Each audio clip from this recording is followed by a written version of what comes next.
नमस्कार दोस्तों, मैं हूं कृष्ण लाल और आप देख रहे हैं RJ Krishna education YouTube channel. जल्दी से सभी विद्यार्थी लाइव हो जाएगा। आज का सेशन बड़ा इंपॉर्टेंट होने वाला है। आज हम आर्मी जीके सुपर टेस्ट लेकर आए हैं। बिल्कुल शानदार आपका टेस्ट होगा।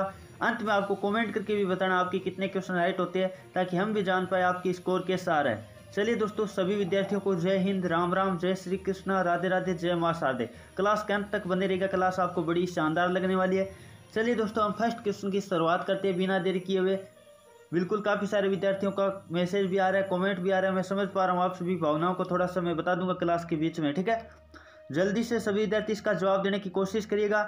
क्या है? ज्वालामुखी मंदिर। जो विद्यार्थी पहली बार चैनल पे आए, चैनल को सब्सक्राइब कर लो और बेल आइकन को भी ऑन कर लो, ताकि जब भी लाइव क्लास का टाइम हो तो आपके पास नोटिफिकेशन आ रहे।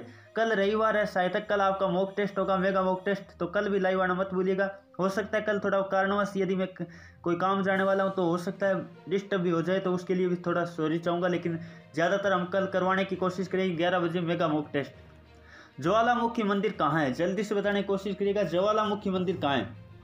बिल्कुल जो ऑप्शन नंबर सी बता रहे, कांगड़ा। बिल्कुल उनका उत्तर सही है। ज्वालामुखी मंदिर की बात करें तो वो है कांगड़ा में। कहाँ है? कांगड़ा में। अब बात कर लेते हैं क्वेश्चन यहाँ से काफ़ी सारे बनते हैं। स्वर्ण मंदिर कहाँ है? तो आप सबको बताएगा अमृतसर में। सूर्य मंदिर आपको बताओगा कोणार्क में। और सूर्य मंदिर की फोटो है वो आपको बताया 10 रुपये के नोट के पीछे होती है। ये भी आपको पता होना चाहिए, काफ़ी बार एग्जाम में आया हुआ है। और अमृतसर में आपको पता है जलियांवाला बाग हत्याकांड 13 अप्रैल 1919 को हुआ था, वो भी आपको पता है। एक इंपॉर्टेंट क्वेश्चन बनता है मदुरई। आपको पता होगा मीनाक्षी मंदिर कहाँ है? मदुरई में। और मदुरई की बात करें तो आपको पता होगा तमिलनाडु में। मदुरई कहाँ है? ये भी इंपॉर्टेंट क्वेश्चन बनता है। काफी बार क्वेश्चन ऐसे आ चुका है। मीनाक्षी मंदिर किस राज्य में? तो आपको पता होगा मीनाक्षी मंदिर तमिलनाडु में। अब एक क्वेश्चन और बनता है आपकी, यदि याद आ रहा है तो, मधुमलाई या मदुरई है और एक मधुमलाई, आपको पता होना चाहिए। मधुमलाई पुण्य तीर्थ स्थल कहाँ है? मधुमलाई पुण्य तीर्थ स्थल की बात करिए तो वो भी आपको पता होगा तमिलनाडु में। मदुरई भी तमिलनाडु में और मधुमलाई पुण्य तीर्थ स्थल या कहे वो भी आपको पता होगा कहाँ है? तमिलनाडु में। ये इंपॉर्टेंट क्वेश्चन है, सारे नोट कर लीजिएगा, काफी बार एग्जाम में आ चुके हैं। चलिए दोस्तों, अगला क्वेश्चन नंबर हम बात कर लेते हैं। दो आपकी स्क्रीन के सामने क्या दे रखा है? तीर्थ स्थल जो ऋषिकेश है वो किस नदी के किनारे बसा है? जल्दी से बताने की कोशिश करिएगा। तो तीर्थ स्थल जो ऋषिकेश है वो आप सबको पता होगा। ऑप्शन नंबर जो ए बता रहे, गंगा नदी। बिल्कुल उनका उत्तर सही है। आपको पता होगा कानपुर भी गंगा नदी के किनारे बसा है। और आपको पता होगा उज्जैन है वो क्षिप्रा नदी के किनारे बसा है। और बात कर लेते हैं, दिल्ली है वो यमुना नदी के किनारे बसा है। और हैदराबाद है वो मूसी नदी के किनारे बसा है। श्रीनगर झेलम नदी के किनारे बसा है। कोलकाता है वो हुगली नदी के किनारे बसा है। अयोध्या है वो सरयू नदी के किनारे बसा है। ये सारे नदियों पर बसे नगर आपको याद होने चाहिए। चलिए दोस्तों, अगला क्वेश्चन नंबर 3 आपकी स्क्रीन के सामने क्या है? मालगुडी डेज जो पुस्तक है उसके लेखक कौन है? जल्दी से बताइएगा, बड़ा इंपॉर्टेंट क्वेश्चन है। देखते हैं कौन कौन विद्यार्थी इसका सही जवाब दे पाते। तो आप सबको पता होगा, जो ऑप्शन नंबर बी बता रहे R.K. नारायण। बिल्कुल उनका उत्तर सही, आप सबको पता होगा। अब बात कर लेते हैं मेघदूत के लेखक, आपको पता होगा कालिदास है। हम बात करें, भारत का शेक्सपियर कहा जाता है कालिदास को। और जो शेक्सपियर की मतलब मैकबेथ नाटक है वो शेक्सपियर का है, वो भी आपको पता होना चाहिए। और बात कर लेते हैं नागार्जुन। आपको पता है भारत का आइंस्टीन किसे कहा जाता है? नागार्जुन को कहा जाता है। चलिए दोस्तों, वो डॉक्टर APJ अब्दुल कलाम है, उनको पता होगा भारत का मिसाइल मैन कहा जाता है। चलिए दोस्तों आगे बढ़े।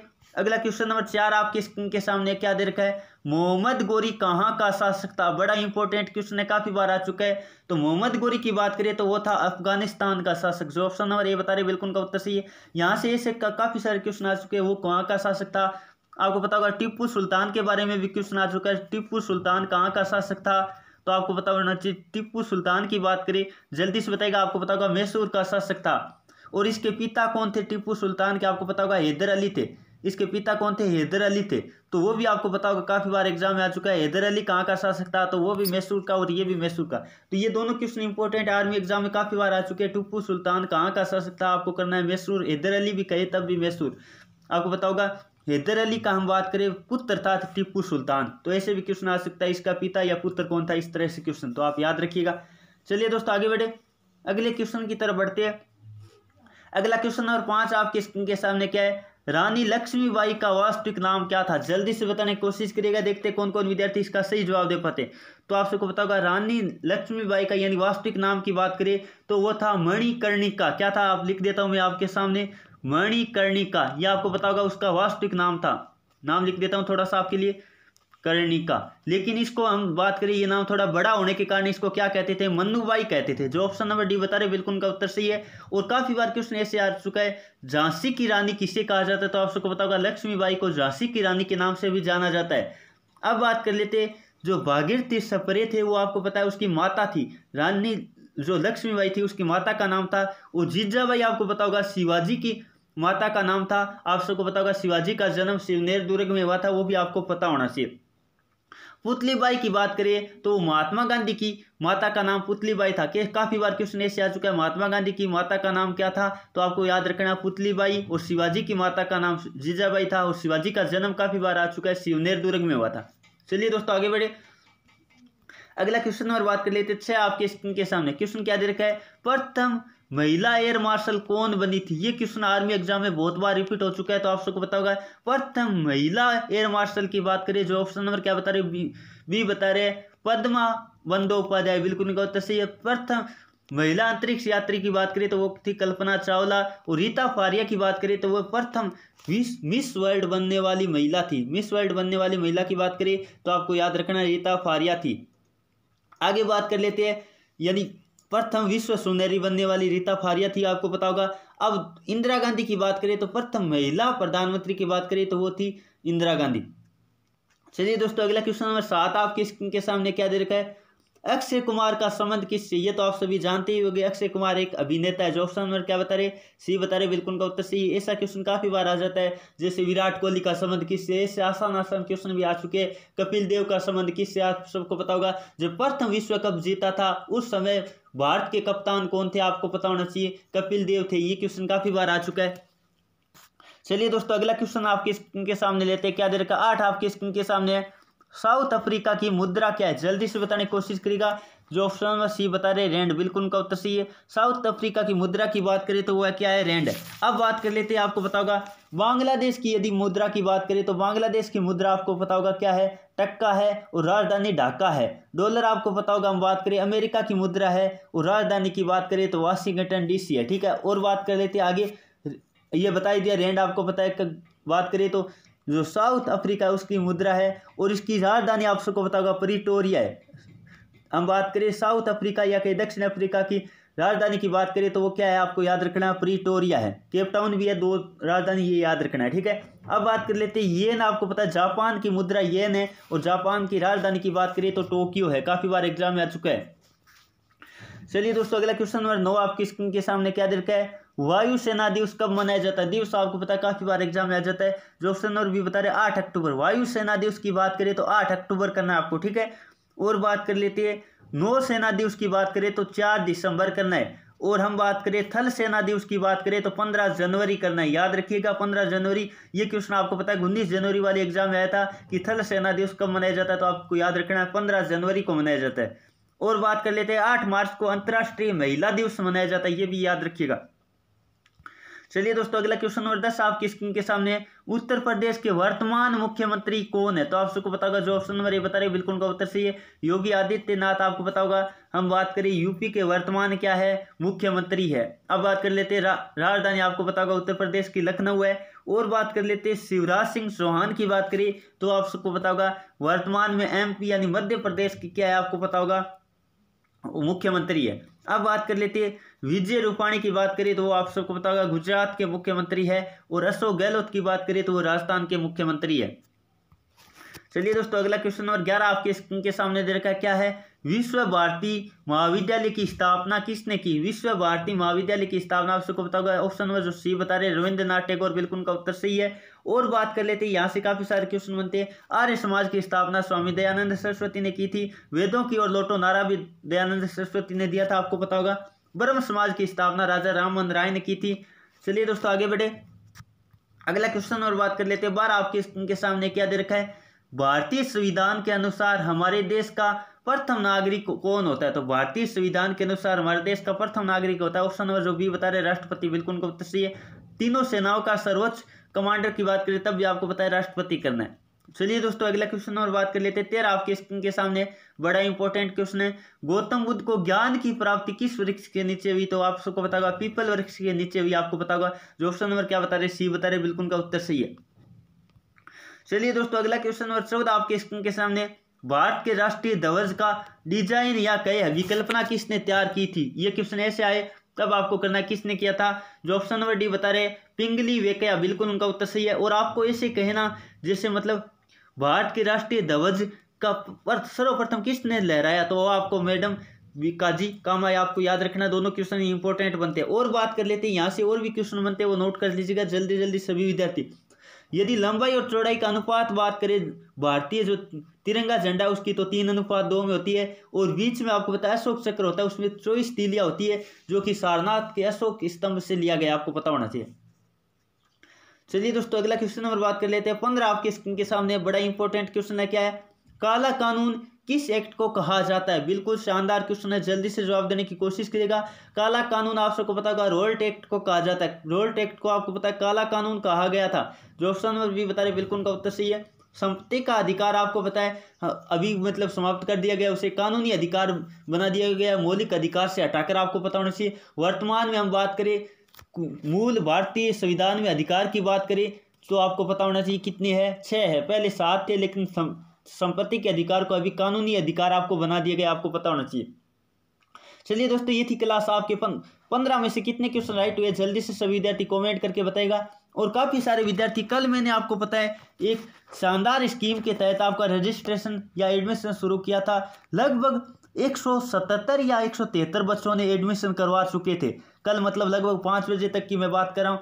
तो आपको पता है मैंने काफ़ी सारे विद्यार्थियों के सुझाव मिले, हमें कम से कम मतलब 5-6 हज़ार मैसेज मिल चुके हैं व्हाट्सएप पे। काफ़ी हमने सीन भी कर लिए और काफ़ी हम सीन भी नहीं कर रहे क्योंकि आपको पता है इतने सारे मैसेज हमारे पास आए कि हमें इतनी उम्मीद ही नहीं थी। लेकिन अब बात कर लेते काफ़ी सारे विद्यार्थी, मैं हकीकत बात बता रहा हूँ क्या कुछ हुआ। तो आपको पता है काफ़ी सारे विद्यार्थियों ने मैसेज किया सर फ्री कर देते, हम इतना पैसा वहन नहीं कर पाते, फ्री कर देते। बिल्कुल उन्होंने कहा है। तो अब उनके बारे में मैं थोड़ा बताना चाहूँगा क्योंकि काफ़ी सारे विद्यार्थियों का मैसेज आया सर हम फिर वंचित रह जाएंगे, फिर हमें फ़ायदा नहीं मिला आपकी क्लास का। तो इसी को मद्देनजर रखते हुए हम किसी के बात करें तो किसी को भी नाराज़ नहीं करना चाहते। एकमात्र आपको पता है ऐसा चैनल है आर्मी का जो आपको पता है सब कुछ फ्री दे रहा था, फिर भी बच्चे नाराज़ हो गए कि सर ऐसा मत कीजिए थोड़ा। आपको पता है इतने हमारे पास पेमेंट रेट भी आ गए, लेकिन फिर मैंने सोचा यार क्यों ना इन बच्चों का भी फ़ायदा देख लिया जाए। तो फिर मैंने निष्कर्ष निकाला कि उनको पीडीएफ कैसे दे, फ्री में हम देंगे तो पहली बात तो पीडीएफ होगी वो सारे बंदों के पास पहुंच जाएगी, जो पास भी पहुंच जाएगी और वो भी चोरी कर लेंगे। तो मैंने एक निष्कर्ष निकाला, इसका फ़ायदा एकमात्र यही है कि हम रेगुलर क्लास प्रोवाइड करते रहे, पीडीएफ हमारी लीक करने की आवश्यकता भी नहीं है क्योंकि हमारा पीडीएफ मटेरियल इतना शानदार है, यदि एक बार पहुंच गया ना तो उससे बाहर कुछ भी नहीं आता। आपको पता होगा पीछे भी हमने ज़्यादा मटेरियल नहीं दिया था, पीछे तो हमने थोड़ा सा एक मतलब नॉर्मल सा हमने क्या किया था, परीक्षण किया था, लेकिन उसमें से भी आपको पता है 40-45 क्वेश्चन हर एक एआरओ या बीआरओ में आए थे। लेकिन अब की बार तो आपको पता है हमारा पूरा पीडीएफ मटेरियल तैयार है, उससे बाहर तो कुछ आने की भी नहीं है। लेकिन मैंने इतना शानदार आपके लिए मतलब ऑफर निकाला था, हम बात करें मिनिमम आपको 1000 रुपये देने पड़ रहे थे। और फिर आपको क्या क्या सुविधा थी मैंने कल बताया भी था, लेकिन दोबारा बता देता हूँ क्या क्या सुविधा हम देने वाले थे, लेकिन उसको नकार दिया है बच्चों ने। तो हमने भी सोचा क्यों ना सभी बच्चों का फ़ायदा होना चाहिए। उसमें हम 100 बच्चों को लगभग वीडियो कॉन्फ्रेंसिंग के जरिए लाइव टेस्ट भी लेते थे। तो आपको पता है 100 बच्चे जब एक साथ लाइव बातचीत कर सकते थे, यानी वीडियो कॉन्फ्रेंसिंग के जरिए इस तरह का मटेरियल हमने तैयार किया हुआ था। लेकिन बच्चों का सुझाव मिला कि फ्री कीजिए, तो भैया पीडीएफ आपको नहीं मिलेगी, पहले कह रहा हूँ क्लास आपको मिल जाएगी क्लास, क्योंकि आपको पता है अब फ्री देंगे तो एक तो हमारी समस्या होगी इतने बच्चों को भेजेंगे कैसे। पहली बात तो ये समस्या आप मामूली समस्या नहीं, अब काफ़ी सारे विद्यार्थी कह रहे हैं सर एक को व्हाट्सएप पे भेज दो क्या दिक्कत होगी, ग्रुप बना लो। लेकिन एक बार सोच के देखो अकेला व्यक्ति कितना ग्रुप बनाएगा, कितना क्या कुछ करेगा, एक बार अपनी दिमाग में सोच कर देखो। आपको पता है व्यक्ति रखने की ज़रूरत पड़ती है, तो इसीलिए मैंने वो पेमेंट मेथड किया था।